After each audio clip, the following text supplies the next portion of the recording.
Assalamualaikum warahmatullahi wabarakatuh. Salam sejahtera untuk kita semua. Perkenalkan, nama saya Aldian Satria Putra dengan NIM 1811073, mahasiswa Fakultas Hukum Universitas Pembangunan Nasional Sekarang Jakarta.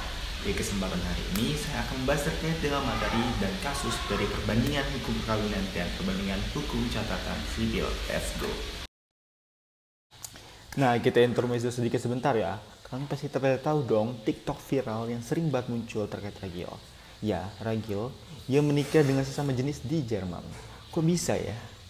Lebih baik banget nih hujatan yang diterima oleh Ragil di komen TikToknya seperti ini. Katanya sih merusak mental dan juga menjelekkan agama. Tapi tunggu dulu, kita nggak mau ke arah agama dulu ya. Coba kita bahas tentang fakta dan juga hukum positif dulu tanpa mengurangi kehormatan suatu agama. Belum lama ini sempat viral pasangan pernikahan sesama jenis laki-laki dengan laki-laki yang beredar di TikTok antara Ragil dan suaminya Fredrik Floret yang menggemparkan, di mana diketahui Ragil merupakan dulunya adalah warga negara Indonesia yang lahir di Medan, Sumatera Utara. Nah, diketahui ini bahwa Ragil merupakan seorang pria yang lahir di Sumatera Utara berasal dari Medan. Kronologis awal, pertemuan di mana Ragil dan Fred bertemu pada tahun 2013 melalui aplikasi perjodohan sesama jenis. Mereka akhirnya memberanikan diri untuk bertemu pertama kalinya pada bulan Januari 2014 dan resmi berpacaran di bulan Mei 2014. Hingga pada akhirnya di tahun 2018 mereka resmi menikah dan hidup bahagia di Jerman. Ragil memilih mengikuti suaminya tinggal di Jerman, di mana sebelumnya Ragil memilih pilihan hidup yakni menikah dengan prianya yang dipilihnya.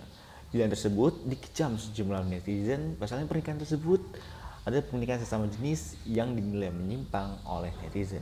Pada akhirnya diketahui bahwa Ragil sudah menjadi warga negara Jerman untuk saat ini. Pada dasarnya sudah dari bulan Oktober 2017, Jerman sudah memberlakukan dan telah disepakati oleh parlemen dan juga ditandatangani oleh presiden terkait dengan undang-undang pernikahan sejenis loh. Dan sudah dipublikasikan dalam buku perundang-undangan federal dan sudah memiliki kekuatan hukum tetap. Reformasi undang-undang pernikahan Jerman memberikan hak pernikahan penuh kepada pasangan sejenis termasuk hak mengadopsi anak. Dan perubahan undang-undang ini sudah mendapatkan dukungan hingga 80% dari warga Jerman itu sendiri. Bila dilihat dari faktanya, Ragil sudah menjadi warga negara asing, yaitu warga negara Jerman pada saat ini. Dari ketika sebelum dia menikah dengan pasangannya pada tanggal 30 Juni 2018, di mana itu lebih dari setengah tahun setelah pelegalan pernikahan sejenis di Jerman. Maka fakta hukumnya kedua pasangan sejenis tersebut tidak melanggar hukum positif yang ada di wilayah Jerman. Nah, ini berbanding terbalik dengan ketentuan dan peraturan di negara Indonesia ya. Sebagai perbandingan di mana Undang-Undang Nomor 1 Tahun 1974 tentang perkawinan di pasal 1 menyebutkan bahwa perkawinan adalah ikatan lahir batin antara seorang pria dengan seorang wanita sebagai suami istri. Selain itu di pasal 2 ayat 1 Undang-Undang Perkawinan dikatakan juga bahwa perkawinan adalah sah apabila dilakukan menurut hukum masing-masing agamanya dan kepercayaannya. Ini berarti selain negara hanya mengenal perkawinan antara wanita dan pria, negara juga mengembalikan lagi hal tersebut kepada agama masing-masing. Mengenai perkawinan yang diakui oleh negara hanyalah perkawinan antara pria dan wanita. Juga kita bisa dapat lihat di dalam pasal 34 ayat 1 Undang-Undang Nomor 23 Tahun 2006 tentang Administrasi Kependudukan atau Undang-Undang Adminduk beserta penjelasannya. Yang disebutkan pada pasal 34 ayat 1 UU Adminduk, perkawinan yang sah berdasarkan ketentuan peraturan perundang-undangan wajib dilaporkan oleh penduduk kepada instansi pelaksana di tempat terjadinya perkawinan paling lambat 60 hari sejak tanggal perkawinan. Penjelasan pasal 34 ayat 1 tersebut yang dimaksud dengan perkawinan adalah ikatan lahir batin antara seorang pria dan seorang wanita sebagai suami istri berdasarkan ketentuan peraturan perundang-undangan. Perkawinan ialah ikatan lahir batin antara seorang pria dengan seorang wanita sebagai suami istri dengan tujuan membentuk keluarga rumah tangga yang bahagia dan kekal berdasarkan ketuhanan Yang Maha Esa. Maka dari itu, pernikahan sesama jenis di Indonesia tidak bisa dilakukan dan tidak ada kekuatan hukum ataupun payung hukum yang ada. Nah, kita intermezzo sebentar ya.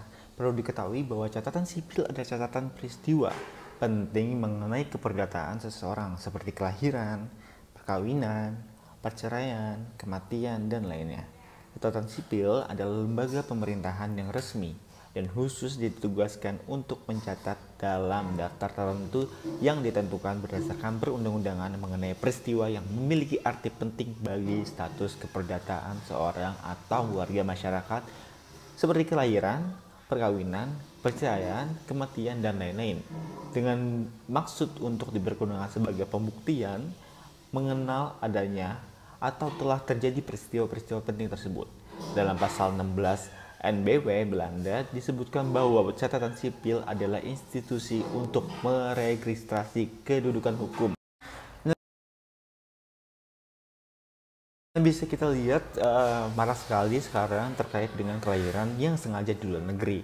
Dengan mengambil sebuah contoh kasus di mana kita panggil saja ya, Jenny adalah warga negara Indonesia dan suaminya Jaehyun yang adalah warga negara Amerika, yang pada saat itu Jenny melahirkan anak bernama Jungkook di Amerika. Lantas, bagaimana proses pendaftaran dan status kewarganegaraan anak dari Jenny dan Jaehyun? Pada dasarnya untuk pencatatan perkawinan mereka dianggap sudah dijelaskan dan dicatatkan di Indonesia dan Amerika secara sah ya. Lanjut lagi, adanya peristiwa hukum yaitu kelahiran anak yang berada di wilayah Amerika. Maka tindakan yang harus dilakukan pasangan tersebut adalah untuk mendaftarkan peristiwa kelahiran tersebut ke Amerika. Dalam hukum Amerika, catatan sipil disebut dengan istilah civil registration, merupakan dasar atau fondasi dalam sistem hukum Amerika untuk menetapkan hak-hak istimewa dari setiap individu warga negaranya. Civil registration dibagi menjadi beberapa bagian sebagai berikut. Pertama ada registration of birth, yaitu pendaftaran dan pencatatan kelahiran. Yang kedua registration of marriage, yaitu pendaftaran dan pencatatan perkawinan. Registration of divorce, yang ketiga yaitu pencatatan perceraian registrasi perceraian. Yang keempat registration of death, yaitu pencatatan kematian warga negara. Dan langkah selanjutnya, karena Jenny merupakan warga negara Indonesia, seharusnya Jenny juga harus ke bagian KJRI di San Francisco atau ke kantor imigrasi yang ada di negara tersebut. Dan nantinya anak tersebut juga mendapatkan fasilitas keimigrasian atau FASCIM dengan bentuk kartu affidavit.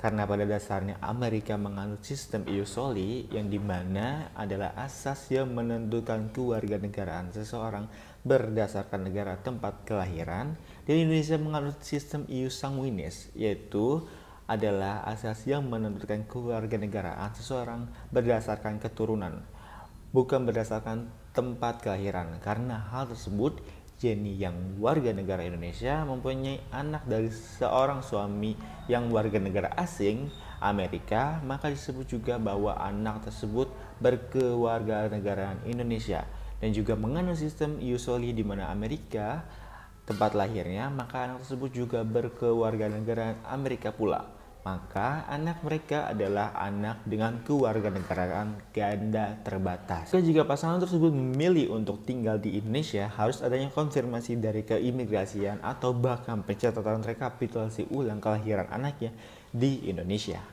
Status kewarganegaraan ganda yang disandang oleh anak tersebut hingga anak tersebut berusia 18 tahun saja.